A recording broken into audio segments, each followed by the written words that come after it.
Hello and welcome to Potential Unlocked, a stacked coaching podcast. In today's episode, we talk to Bib Pierce of Black Swan Creations.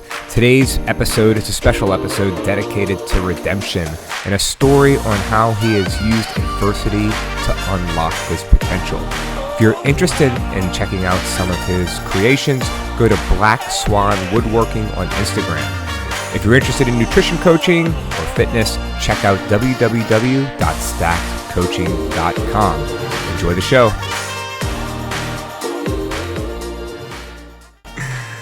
Hey everybody, what's going on? This is Potential Unlocked. I have with me an old friend of mine. Yes.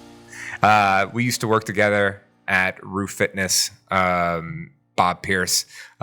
Bob now is an expert craftsman with woodworking. I call expert. Bob owns, Black Swan Woodworking? Creations. That's even better. Bob, can you tell everybody exactly what you do? Well, hey, everybody. Bib Pierce here. I build what people want me to build. Yeah. That's basically it. I started working with a interior decorator, designer. Mm-hmm. A client wants something built, piece of furniture, built-in shelves, whatever it is. Yeah. She basically just sends me a picture and says, "This is what I want," and I have to figure out the rest.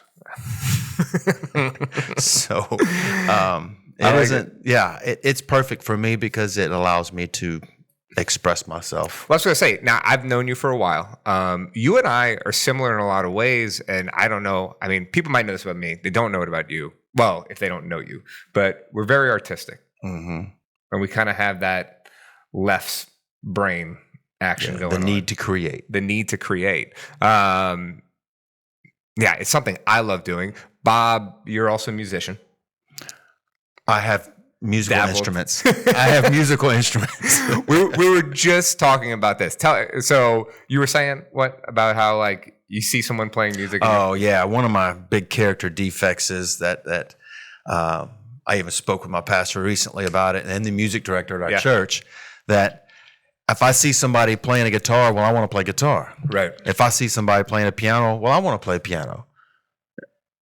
If I see somebody doing CrossFit, I want to do CrossFit. Yeah. If I see somebody driving a fast car, I want to drive the fast car. You know, and it's funny because I have to look at my motivation and check my ego as why do I want to do that?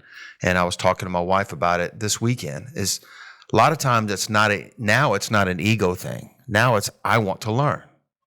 It's a constant drive to learn to do something new. So that's. Yeah, I had that talk with my therapist actually about or life coach about why I put videos of me playing the piano on the internet. Mm-hmm. And he asked what my intention was for that. Mm-hmm. Right? Is it your intention to get likes and receive validation, or is it your intention to entertain the world? Right. And I had to think long and hard about that because I'm a little shy about it. I don't know if people know that. I'm a little shy about playing the piano for people because, I graduated with a music degree, and I know how amazing piano players are out there that no one knows about. Just people just walking around here down the street, and they have this unbelievable talent. And I know what I do. Right. That's like me. I also work with a band on the weekend, and I kind of guitar tech a little bit for one of the guys. And I'll get up there and play. I love blues. That's what I like to play, blues music. And I'll pink at it, and then hand him the guitar, and he just rails on it. I go, yeah, I'm stupid. I should have never done that. But mostly, I play for myself at my house, just to get out of my head. Yeah, I love that. I grab my acoustic, I'll go sit on the couch, or I'll pull up a YouTube channel that's got a backing track that's for guitar, and it's blues, and I just play along with that. If I mess up, so what? I'm not a professional. Yeah. I mean, so I really got back into playing the piano after my separation, and The interesting thing is I would just sit down and play for hours. Mm-hmm. Hours. And then I was like, oh, this is pretty good. Right. And I'm like, I think I'm going to record it and put it on Instagram. But the reason I did it, and I had to think long and hard about this because I constantly like want to check myself now. Yeah. Always, right? Like, what is my motivation for doing what I want to do? Motivation's a big word. Yeah. And I just wanted to put a smile on someone's face Mm-hmm. if they came across the video. Yep. That's it. I like watching them.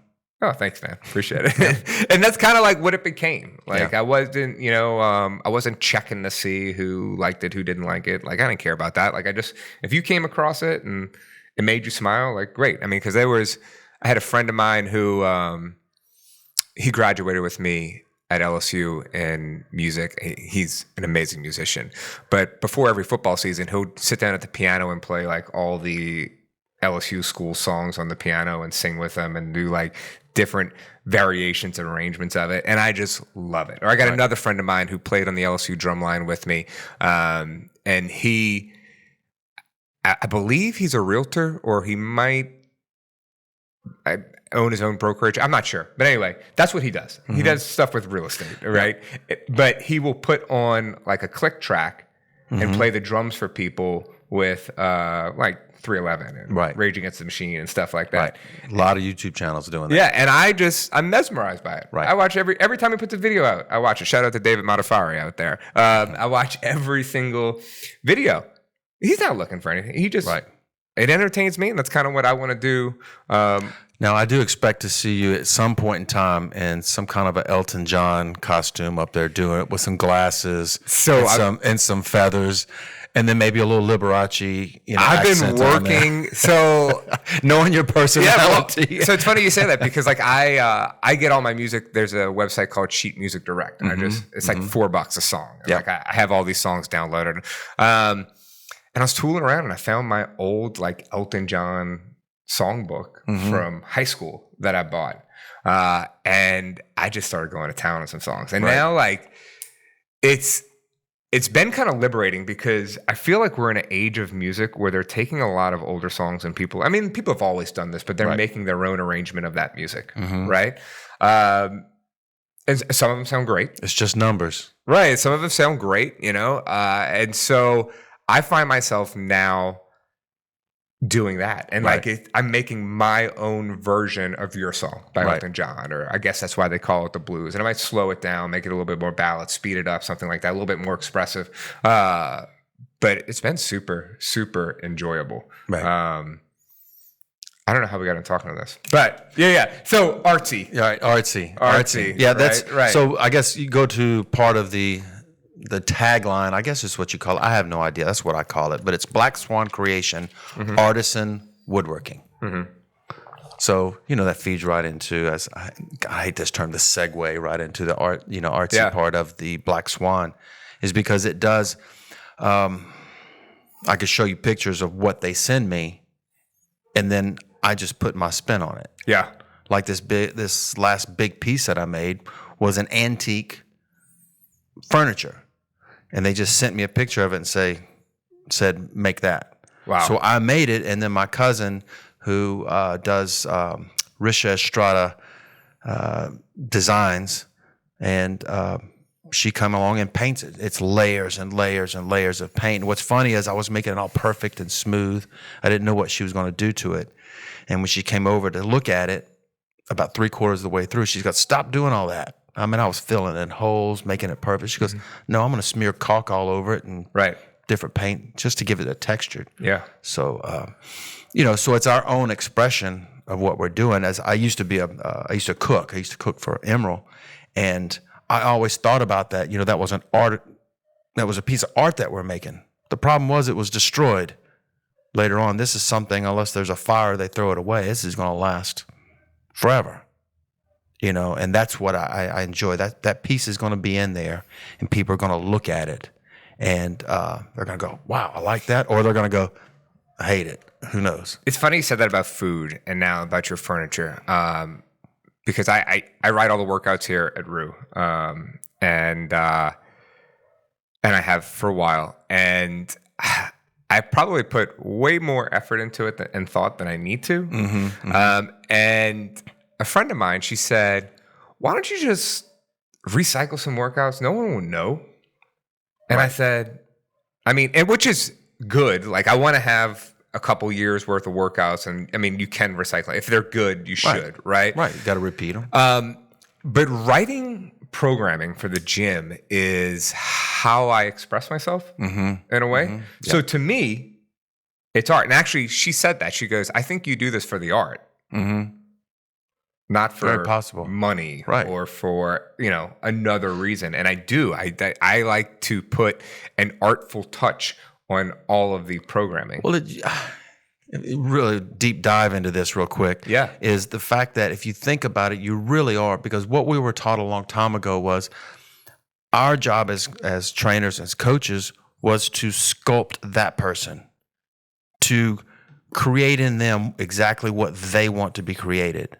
So that programming is just that very part. It's like, for me, I use a program on my computer, and I draw it out three-dimensionally, and it's got everything. And that, in my head, that's kind of like what you're talking about programming for those people. You're three-dimensionally creating this program so that you can see person A or person B and go, okay, we're starting from this piece of a rock, and we're going to chip away here and chip away there, so that it creates what that person wants to be. Yeah.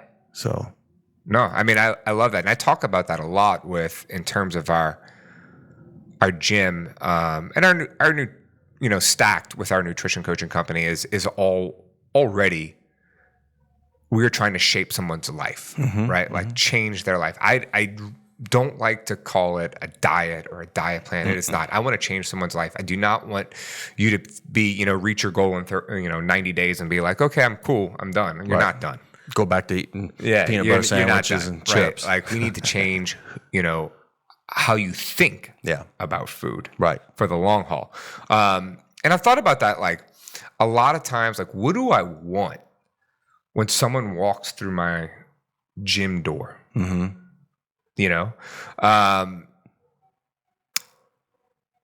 there's a lot of different reasons someone walks through the gym door. They want to walk through the gym door because, maybe they want to lose weight. Maybe they want to just de-stress because they have a really stressful job, or their home life is chaotic, and they need some to think less. But there's a multitude of reasons, and each person's reason is different. Yeah. And so one of the things that I have been working on with our coaches is to find out. I mean, you can do it in an interview when someone walks in, but like, it's hard for every coach to know. It's hard for them to remember. It's hard to keep track of all that stuff. But like, I want everyone to dig to find out every person's why, so that we can not only transform their body, but transform their mind. Yeah. I get it. I think that's whenever I was with you here at Rue, and that's one of the things that we talked about a lot, is finding out. I'm good at digging people. Yeah. Right? Digging out. My wife always laughs. She goes, how did you find out all that information about that person? I said, I just asked. Most people want to talk about themselves. Right. So you just find out what it is they want. Yeah. And I mean, it's interesting because, like, why, when people want to know why do they come to this gym or why do they go to the gym, like a lot of gyms, and I used to say things like, oh, our gym's great because we have good community, or our gym's great because we have good coaching or good programming. All that's bullshit, because there's a lot of gyms that have good community. There are a lot of gyms that have good coaching. There's excellent coaches all over the place, okay? And quite honestly, the programming doesn't matter that much if your nutrition is on point. Now, like, whether it's fun and it appeals to you, those things are different, right? And that's all judgmental. It's all judgmental. It's completely judgmental. But, there's a lot of boring stuff we can do that'll get the job done. Exactly. It's not always sexy. So it's like, why would someone come here or pay me more money than another gym? Yeah. And I think it's to be seen. Yeah. It's very possible. To be seen, to grow. And I really, just like the podcast called Potential Unlocked, is I want to either maximize someone's potential or unlock their potential. Right. And whatever their why might be. And that why might change over time. So to get back to it, where did this all start for you? So back in Katrina, Yeah. that far back, my church took on 5 holes in the roof, and we completely gutted it. And we actually started a business. The church started a business to help other churches. And I got assigned to work with a gentleman by the name of Jerome Bourne, who is a preacher, that he is a master carpenter. Mm-hmm. And I spent 9 months with him, assisting him, doing something I'd never done before. And, you know, when you bless a man of God, it comes back. You don't always know when it's coming. Mm-hmm. And I didn't even think about it then. Yeah. At that point, I was talking about that with my pastor last week. Where did this all come from? And we went back all the way to Katrina. Now, I hadn't done any woodworking since then. It's interesting because to me, like I saw you all of a sudden creating these, you know, it started out really with cutting boards. And I was like, where did this come from? Right. So this part of the journey started from my wife saying, hey, can you put some board and batten in my daughter's room? I said, sure. It's cutting wood and sticking it on the wall. I did that. Then she wanted one in her bedroom. So I got a little more ornate with that one. Mm-hmm. Then her cousin, who's a designer, decorator, says, hey, can you do that in my house? I said, sure. And then she put that on social media. And it grew since then. Wow. And what I did was I would make cutting boards to pay for tools. And then the next job that had come along, I'd buy another tool. And then it just kept going and kept going. And that's still what I'm doing. I'm still buying equipment. I'll take the money I make and reinvest it back into it. Yeah. There's a book that I read a long time ago called The Richest Man in Babylon. It is a financial book taught in story form. I recommend that to everybody. And what there's a formula that they use is 10% charity, 10% save, 10% just blow it. Get it out of your system. Just whatever you want. 30% you reinvest, and 40% you live on. Now, I don't live by those rules, but I know them. Right. So I started thinking I need to reinvest my money, and that's what I did. And it just started. God blessed it because I was given 10% of it back into charity, back into my church. And you can't outgive God, so he just kept going with it. Was your, like, working on that roof after Katrina, was that with the carpentry stuff, was that your first exposure to this? So we didn't do the roof, we built the furniture. Okay, but that was your first exposure. Very first exposure. Growing up, you didn't see any of this? No, we worked on cars and things like that. We never built anything. Never, that I can remember. I was good at tearing things up. I was bad about putting it back together again. All right, so you finished doing that. Yeah. And then how did you get into cooking? That's a funny story because, I was a lazy bad boy when I was 18 years old, 19 years old, and I had to look for a job. Out in North Louisiana? No, actually right here on the on the West Bank. I'm not from the West Bank. I live on the West Bank. Don't hold that against me. You lived there long enough to be from there. So I was being lazy, wasn't working. And a job came up at Cuco's restaurant. I don't remember Cuco's over on Vets? No, on the West Bank. One on the West Bank? Okay. And I started waiting tables there. And Cuco's had the best chips. Yeah. And one thing led to another. Next thing you know, I go work at Commander's Palace. You went from Cuco's. Yeah, Cuco's. Cuco's, a Mexican restaurant, to Commander's Palace. Right. Okay. Hey, man, when I do things, I do it big. And what do we talk about before the podcast? Whatever I do with all my might. I love it. So I went from there, front of the house, took on another job. Can't remember what it was. I did work at Louis Cafe in LSU. Oh, yeah, from best biscuits and gravy. 11 at night till 7 in the morning. 2,000 calorie breakfast. I have seen some sights. Let's just put it that way. And then I got an opportunity to work for Emeril Lagasse in one of his restaurants. And, I did that for him for 12 years. Was the like biggest thing that you took with you from that time with Emeril? Well, there was a sous chef that always told me that, for one thing, was sense of urgency. Always do what's right, sense of urgency, which sometimes can get in the way, But another thing is you have a list of things to do. Mm-hmm. Do the thing you hate to do first. Right. And then you'll end up doing what you like to do. I think that's a big life lesson is, sometimes you got to do the things you hate to do. My son, shout out to my buddy Micah, finished his first year at UNO for engineering. And he was struggling in his mind about a few things because it was getting hard. Yeah. And I said, well, son, life is hard. Micah crushed high school, didn't he? Yeah. I mean, we homeschooled, so they always crush homeschool. But he did well. He did really well. And so I was teaching him that life is hard, man. You can't run from hard stuff. Just get the hard stuff over with. And then you can be happy. My very rich fella, wealthy fella told me a long time ago, if you work hard when you're young, you can play when you get older. And he said that a lot of his friends were his age were now having to work hard because they played a lot. And I fall into that category. I played when I was a kid, when I was young. My 20s was all about partying. That's all it was about. So I teach my kids, hey, I'm 54 years old and I'm starting a new career, right?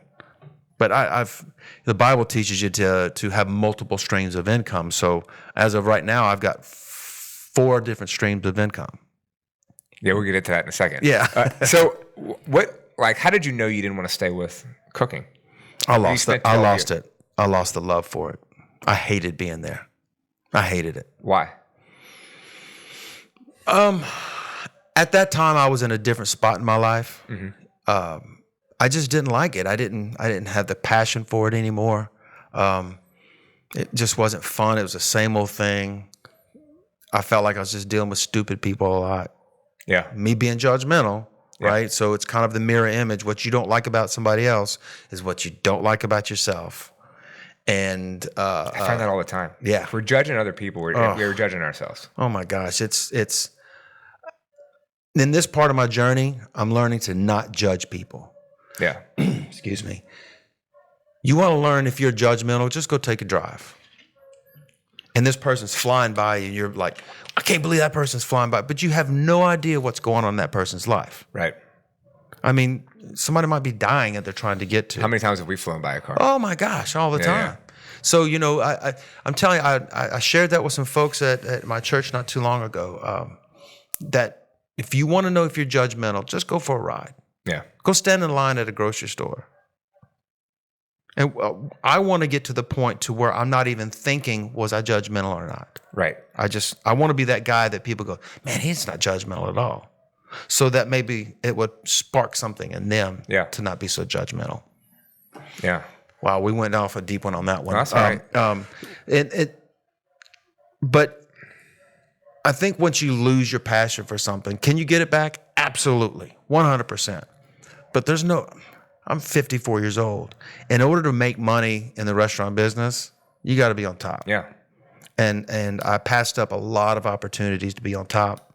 Kind of glad I did. It's a dog-eat-dog world out there. And there's here in New Orleans, you can't make money cooking. Yeah. You just can't. Yeah. And so, you kind of, you sell insurance. You still do. Mm-hmm. Yep. Right. I wouldn't say that's some great passion of yours. It's not a great passion. Right? It's just a multiple stream of income. Multiple streams of income. If you want to make a lot of money, you have to work hard at it. You coached fitness for a while. Mm-hmm. You hurt your back. Yeah. What was that like? Oh, that was miserable. I mean, that was one of the most painful things. Not only painful physically, but painful mentally, because I loved coaching and I loved working out. I love the style of working out that I did. Bob was 50 and competing with 25-year-olds. Just I want everybody to know that. Like, Bob is a legit athlete. Thank you. What was the question? I forgot. It hurt your back. Oh, yeah, it hurt my back. So what's funny is it was right after COVID shut everything down, the gym and our gym, yeah. I started running. No big deal, right? CrossFitters don't run, though. But I was running 3 miles a day. And I had almost a full gym in my garage. Yeah, you did everything. I still have everything. In fact, now I have more. Right. But I just started running, and one night, it was a Sunday night, I can remember it, I just woke up screaming. It was the most painful thing. My left leg, my back was hurting. I couldn't, I don't drink or do drugs, but I probably would have drank a bottle of whiskey and anything just to take the pain away. Yeah. I've never cried like that in my entire life. And so I called up a friend of mine who's a physical therapist, and I said, what's going on here? You know, and he goes, what are you doing? I said, well, I started running. And he goes, well, let me ask you this question. How much was you running before?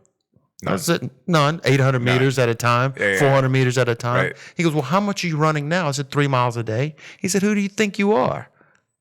He said, you're 50-something years old. Who do you think you are? You're going to start running. But because I do everything hard, I don't do anything easy. You know, I think about that Tina Turner song.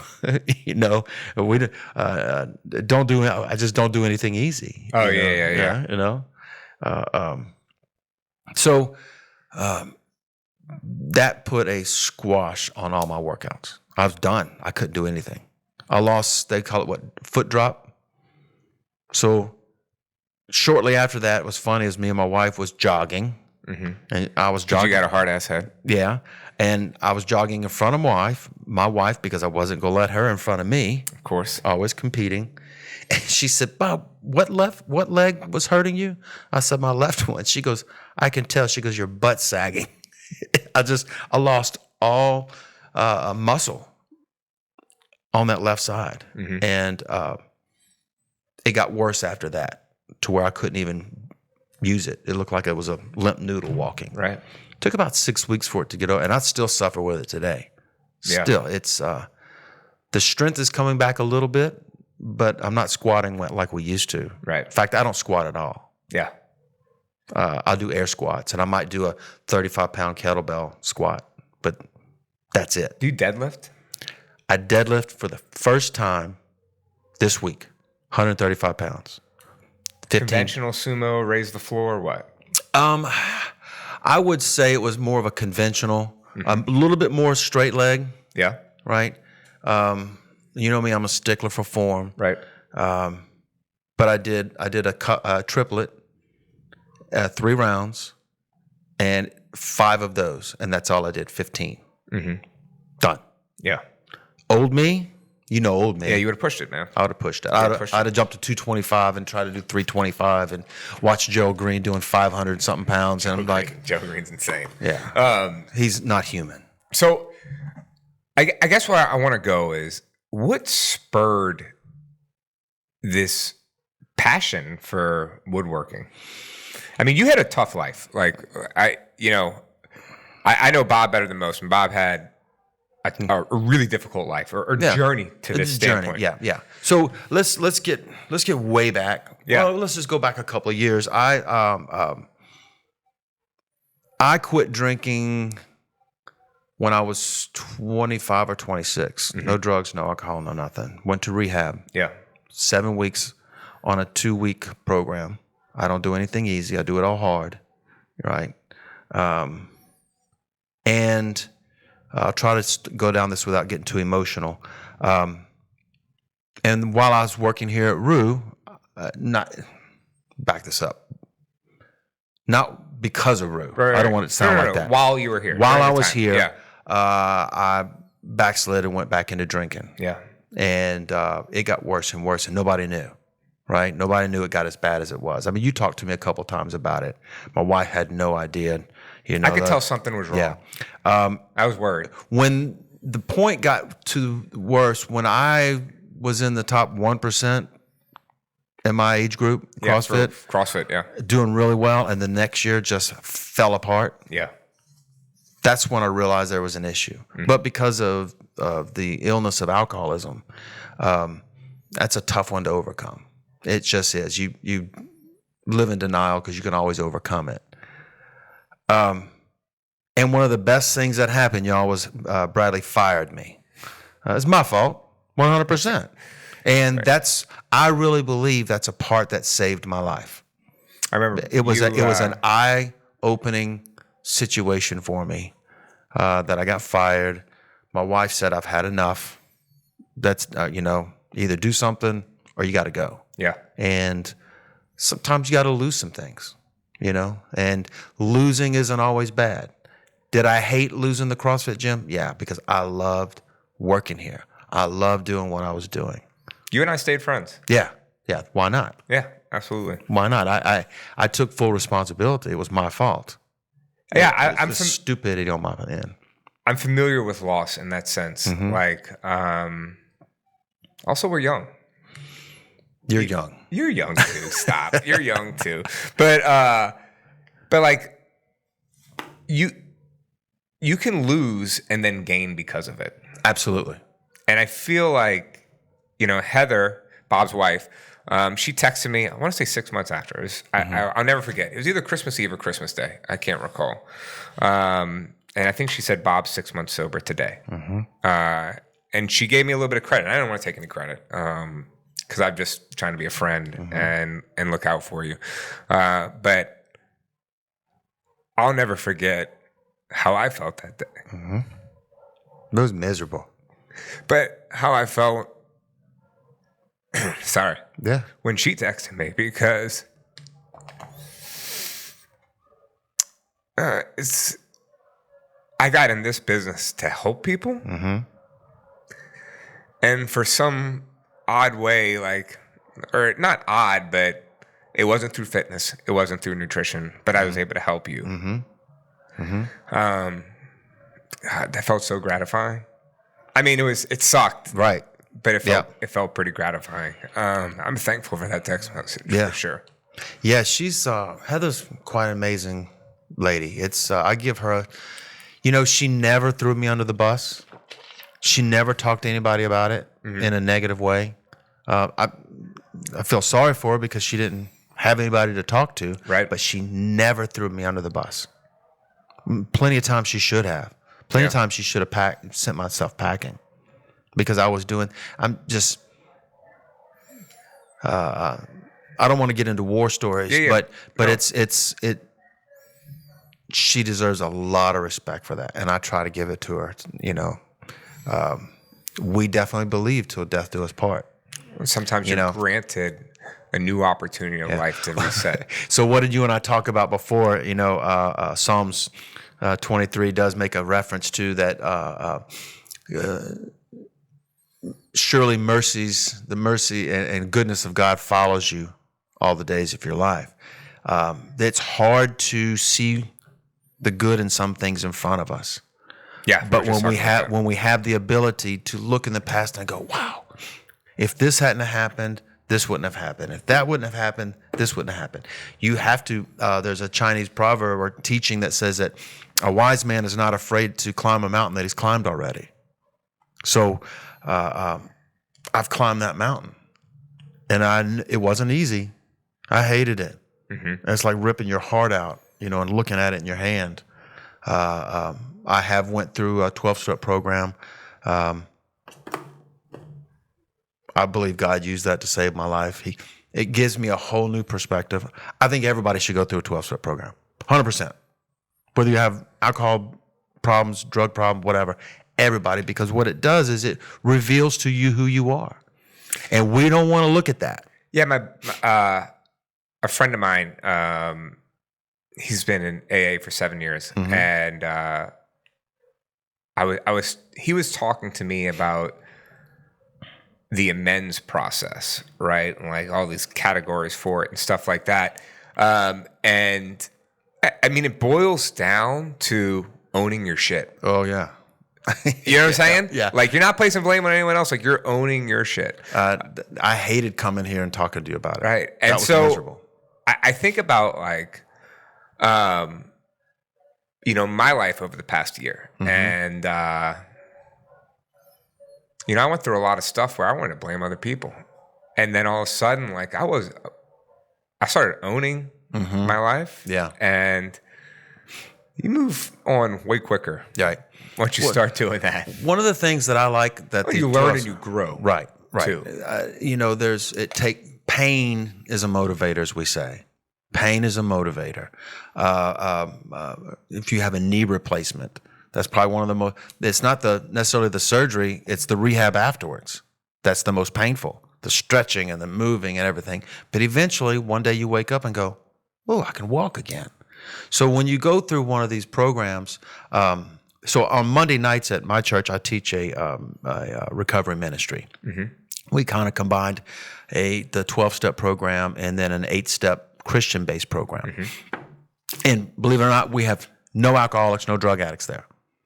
It's all people that deal with fear, control, other alcohol, in their life, things like that. And it's amazing what it does. Unlocking the potential, like you're talking about here, is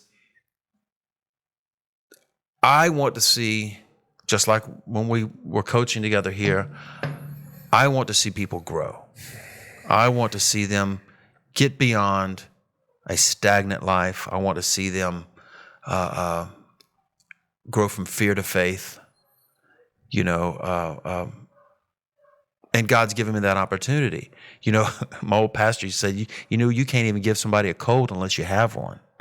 So without that experience, how can I help somebody? Yeah. So instead of me whining and complaining that I was an alcoholic, whining and complaining because this happened in my life and, Bradley fired me and all this kind of stuff, as you said, owning it, okay, now what are you going to do with it? Well, I'm going to go help somebody else. Because the best way to get out of your own head is to go help somebody else. Yeah, going back to like why we do things, right? And you and I, we're a lot alike, and I would say in our past, we operated or did a lot of things based on ego. Let go of my ego. And like even opening up the gym, ego, posting a workout on Instagram, ego, trying to beat someone, ego, like whatever, right? Why do we post pictures of ourselves post-workout or during a workout, a video? Well, look at me. Right. And there are super successful people out there that are still driven by ego. But I don't think you can fully unlock all of your potential if that's the number one reason why you were. I don't think ego is completely bad. No, you have to have an ego. You absolutely do. It's can you be humble and what's your motivating factor? Right. What's your motivating factor? That's right. And humility has to come first. You have to be humble. Once you realize that, in my way of looking at it, once I realized that I'm not God, because I thought I was God, I was trying to play God with my life and other people's lives. Once I realized that I'm not God, I had so much peace. Because now I don't have to control Bradley. I don't need to tell Bradley, well, look, you're not doing this right. Let's do this something different. I thought I was the smartest person in every room I ever walked into. How dumb is that? Yeah. I think one of the things that we learn and we've heard older people talk about, the more you realize you don't know, the smarter you'll be. Yeah. As you get older, you realize you just don't know anything. I'm just stupid. Right. And God allowed me to go down that path because I think he had more work for me. There's more stuff out there for me. And my sponsor he's always, when I got an issue, it's like, okay, what's the motivation? Yeah. Even my pastor, last week I spent a whole day with him and I was talking, we said, I want to play guitar. I want to play piano. I want to preach. I want to do this. I want to help people do this. Okay, what's the motivation? If your motivation is right, then the ego will allow you to move that way, right? Then God can use you. But if you're trying to play God, God steps back and goes, go ahead. I was a terrible God. I was horrible at it. Yeah. I couldn't create anything. All I knew how to do was destroy. And God gave me another chance. You hear people say, well, God's a God of a second chance. No, he's a God of another chance. You know, it's you can mess up, and if your heart's right, you just look at King David in the Old Testament. He messed up a lot. He was a bloody man. He loved to fight. He loved to fight and cheat. But because he could repent and turn his heart back to God, I mean, look where he ended up. He ended up the king. Yeah. And even when he was a king, he was terrible. But, you know, that's the way I look. I have completely surrendered. They say the victory's in the surrender. I am completely surrendered. If you'd have called me today and said, hey, man, we're not doing the podcast, I would. Okay. Right. Now, before, I'd been going, I cannot believe. You know, I set up this whole day just around this, and I was looking forward to working out afterwards and all this kind of stuff. Hey, I can go do something else. Yeah. You know? So you're in this recovery. Mm-hmm. When were you like, I think I want to build cutting boards? It's called, I was bored one day during the shutdown because the band wasn't working, wasn't coaching, everything else going on. Right. And I said, probably not selling insurance. Yeah, not doing anything because I was lazy. Yeah. I had some scrap wood out in the garage, and I started putting things together, and I went, maybe I could make some cutting boards. So I went to the store, bought some wood, made a few, put them online. She showed on Instagram, I was, oh, those are really nice. Can you make me one? All right. So I ended up buying a table saw, a cheap table saw, and I made a few, contacted some other people. Yeah. And, you know, I haven't made another batch since then. Really? I was going to ask you, how many cutting boards have you made? I have not made, I think I made a total of 30, and that was it. Now, I did some things for the band members for Christmas. You know, they thought they were picks, like big giant picks. That's funny. I just looked at it, it was a teardrop. Right. You know, and yeah, I haven't made another cutting board since then. I got one left. Just because everything else wood is expensive. Yeah, wood is expensive. I mean, for me to charge as much money as I needed to make cutting boards, you have to have a certain clientele for them to pay for it. And I wasn't in that circle of clients, you know. I watch some of these guys online that make these, they're thousands of dollars, but they got a brand, they've got a presence, and they can do that. All right, so walk me through there, because I want to fast forward and we'll come back to this, just because this show is about unlocking your potential, and the reason I called you up to do this is because you've done that. Mm-hmm. Like, you've unlocked everything, and sometimes you have to fall to do that, right? Yeah.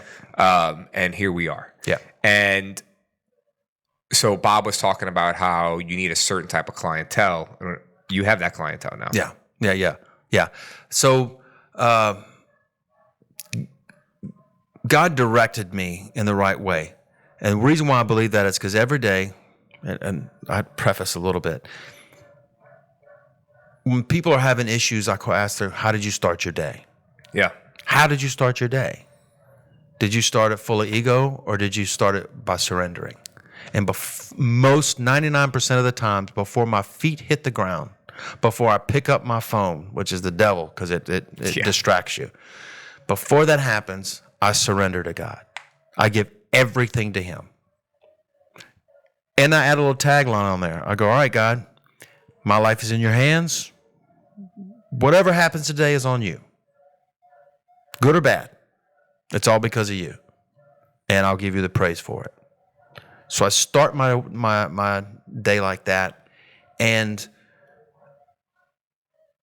I have to believe that my footsteps are ordered. So one thing leads to another. And as long as I don't try to put my hand on it, right, it'll go the way He wants it. So I'm allowing Him to order my footsteps. Those two big pieces that we talked about, I did it for a doctor's office. The guy that they originally hired to do just stopped showing up. my cousin, who's the painter and designer, decorator, I should call her, she said, I know somebody, and turned me on to it. And there it is. Now I'm working with almost exclusively with an interior decorator, Frances Treadway. She gave me the opportunity, and she put me into a circle of clients that the economy does not affect. Yeah. A cutting board is a luxury. The economy will affect selling cutting boards. Yeah. How many people now have rooms full of cutting boards that they're not selling? Because gas is $5 a gallon. What are you going to do? Buy gas, or are you going to buy a cutting board? But the clientele and circle of people that I'm working for now, the economy doesn't affect them. Now, I'm a big believer in creating opportunities for yourself, right?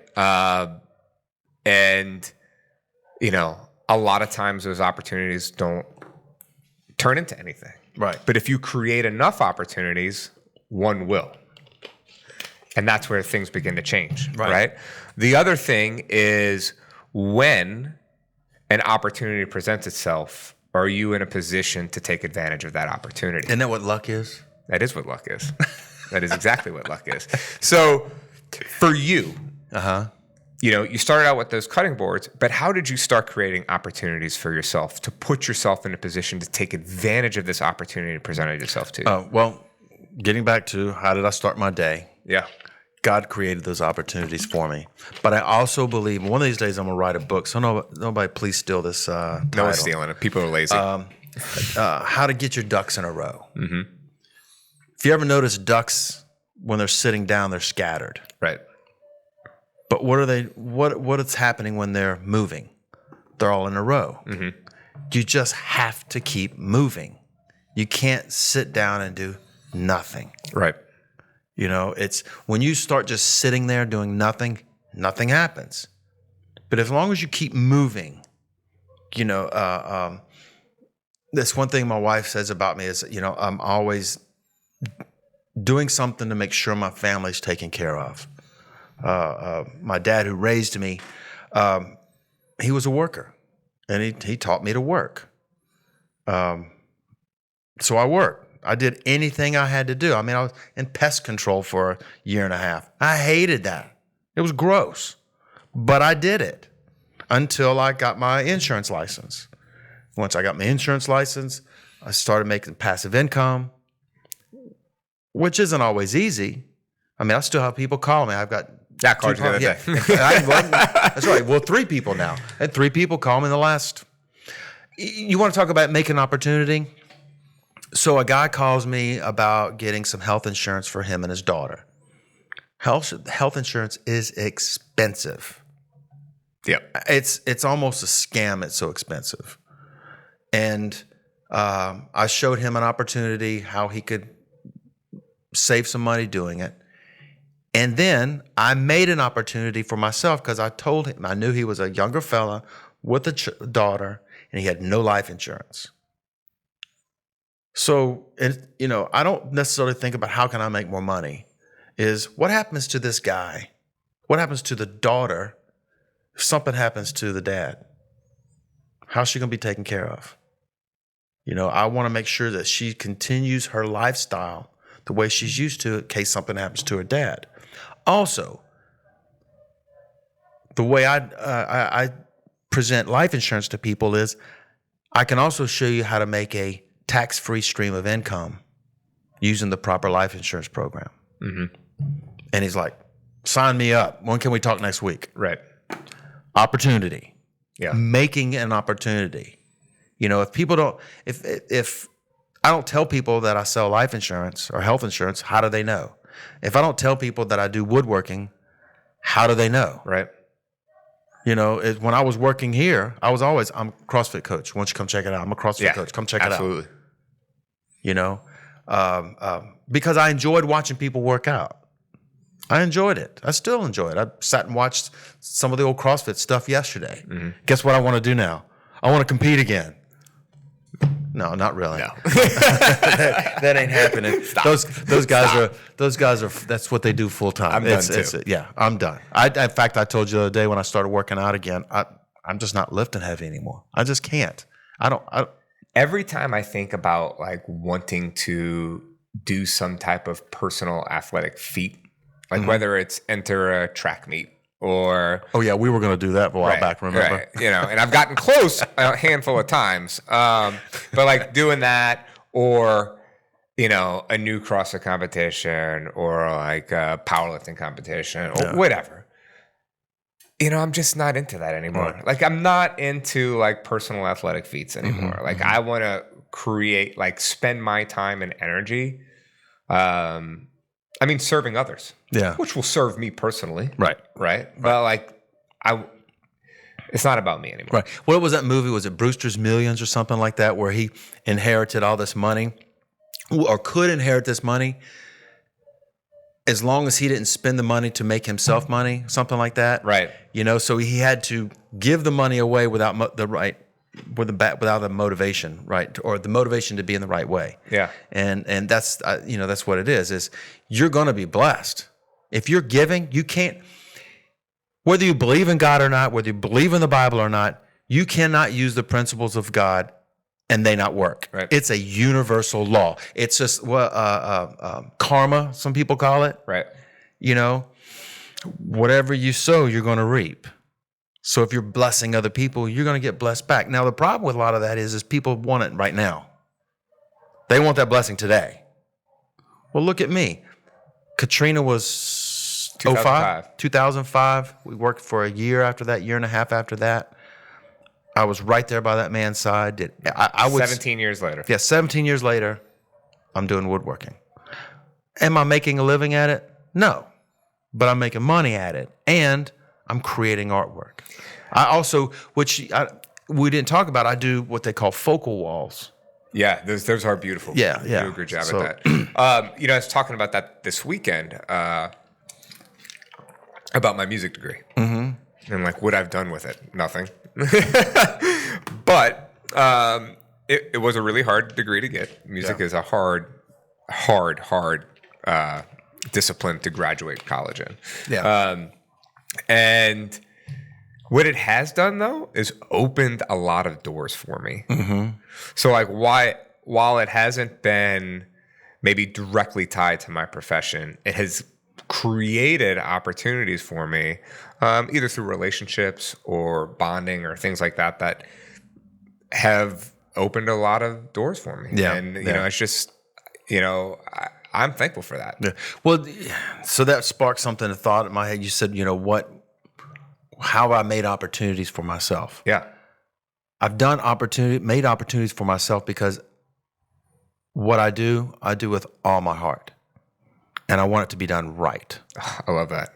Because sure, I could have done that first piece, that built-in that I did, and just threw it together and made my money and got out. But because I was so precise at it and I wanted it to be perfect, which you can't be perfect, but I tried. And striving for excellence, I guess they call it. They wanted me to do the next piece. And now I've got 2 more pieces to do for that same doctor because they loved the work. They did a grand opening a couple Friday nights ago. Mm-hmm. And it was really nice. And that piece was a focal point. People talked about it. Created an opportunity because it was uncomfortable. You know me, I'm not used to compliments. They make me feel very uncomfortable. But something I learned from you probably don't remember this, long time ago, was like, just say thank you. You were giving me some kind of compliment and I was making an excuse and you said, hey, just say thank you. So that's what I've learned to do. And I think you create opportunities when you do the right things. If you're building something, for me and my understanding, I build it as unto God. Well, it says everything you do it as unto the Lord. So I want to make him happy. When I was cooking, I always would tell a lot of the younger guys, you need to cook like you were serving your mom. Would you give that to your mom? If you burned it, would you give that to your mom? Would you give that to your grandma? Uh, and I always see God as my father. The AA talks about the God of your understanding. I look at him as my father. I don't feel like I ever had a really good dad when I was growing up. And he revealed himself to me that way. I'm your father. So he's the one teaching me, like a good father is supposed to teach a son. He's teaching me how to live my life now, because I was trying to do it for so long. I was terrible at it. I became a drunk. I was an idiot. I'd want to fight all the time. I wanted to tell people what to do.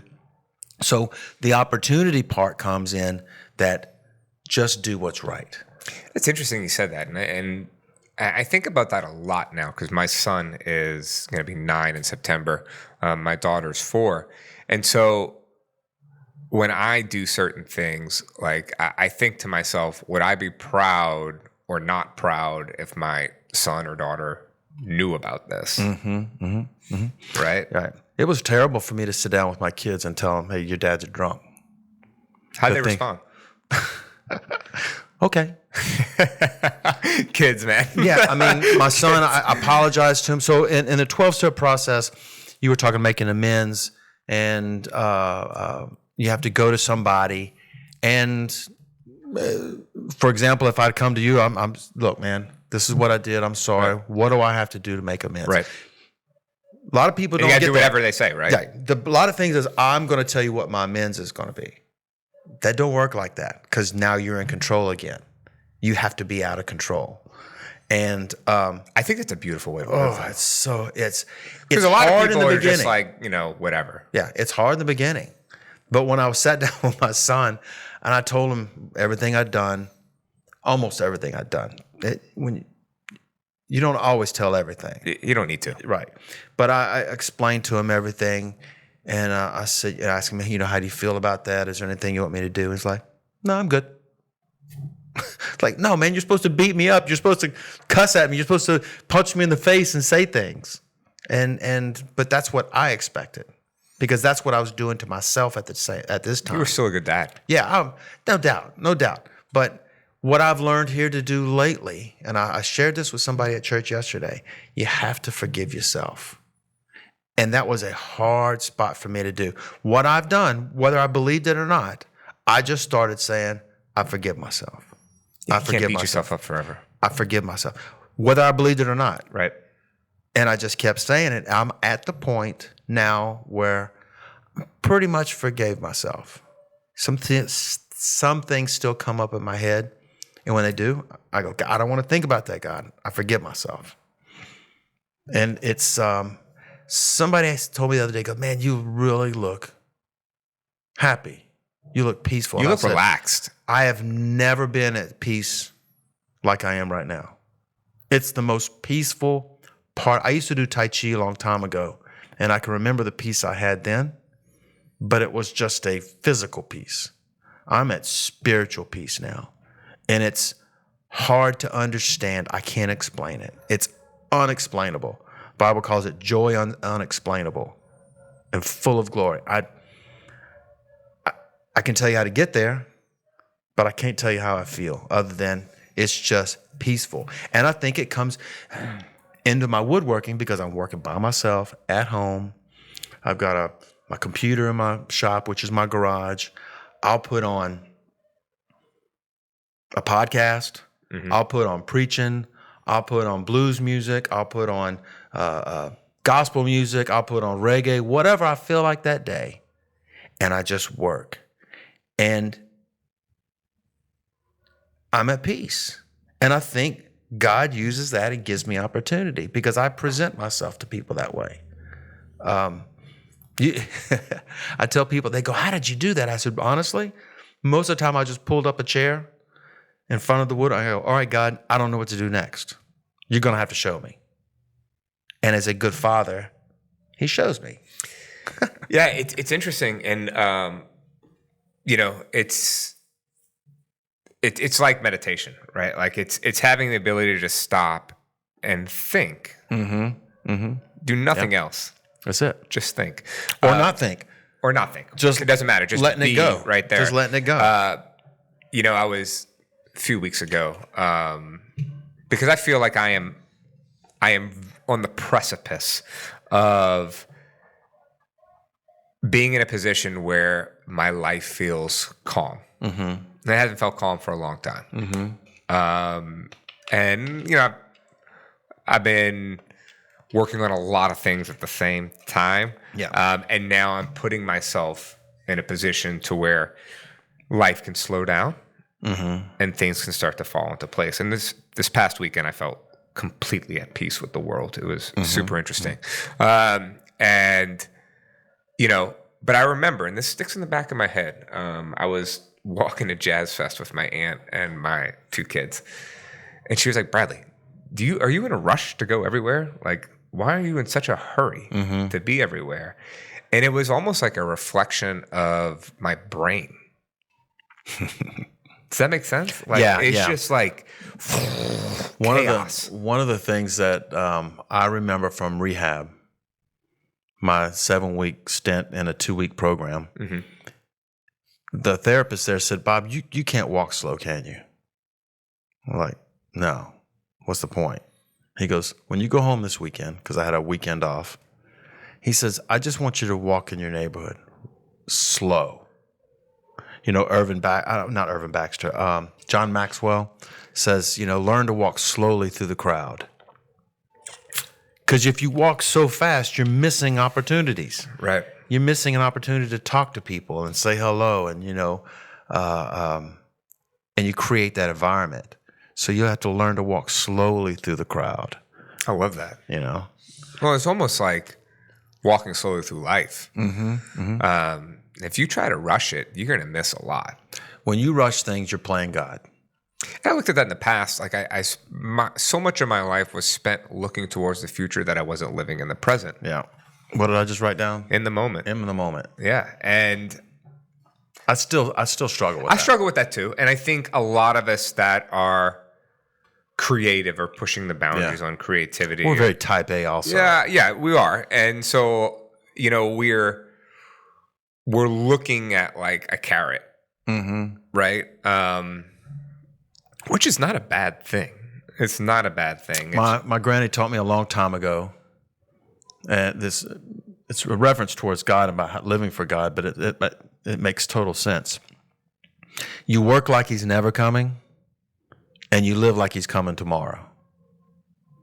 So, I have to work to look at how am I going to provide for my family and make sure that because the Bible says that you, how's it go?